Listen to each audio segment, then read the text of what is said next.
Pro already. I've raved about this phone, and I'll link the full review below if you want to check it out. The 7 is just like the OnePlus 6T, but refreshed for this year. So we already have the OnePlus 6.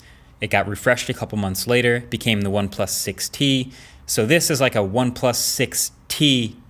So it doesn't have any of the crazy features of the Pro. It's just a solid, steady phone making all the safe moves for a lower price. It has a teardrop notch instead of the pop-up camera. It's their classic 1080p 60Hz OLED display they've been going with instead of the crazy 1440p 90Hz OLED of the Pro. It has their 20-watt dash charger instead of the crazy 30-watt warp charging. It has a regular vibration motor instead of the amazing one from the Pro. And it has a healthy 6 or 8 gigs of RAM instead of an absolutely massive up to 12. And has one less camera. It drops the ultra wide and it's just the standard camera and the telephoto. I wish they'd kept the standard and the ultra wide like the S10e, since I believe the ultra wide is way more useful and more fun than a telephoto. And I feel like everyone's realizing this in 2019, but that's not what they did. Still a 2X. So basically, you can think of this as either a stripped down OnePlus 7 Pro, or what I think is more accurate, a refreshed OnePlus 6T.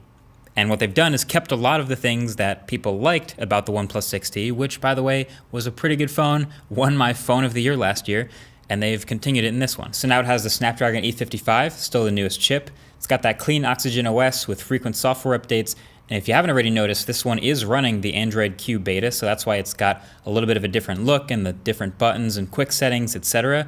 OnePlus phones are some of the only ones that can get the betas this early. The alert slider is still here, awesome as always, although for whatever reason it's just a little bit smaller, just a little bit. It has 6 or 8 gigs of RAM like I mentioned. It's not 12, but it's still more than the Pixel, for example, can say right now.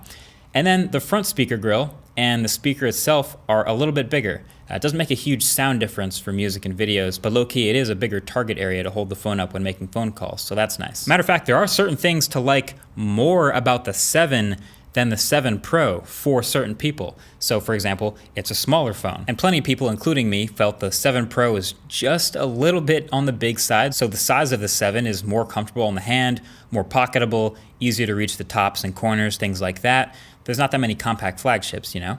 And it's a flat display instead of a curved one that sort of bleeds over the edges. I talked about this in the 7 Pro review. I'm not the biggest fan of the curved glass and the extra glare and the accidental touches that'll come with that.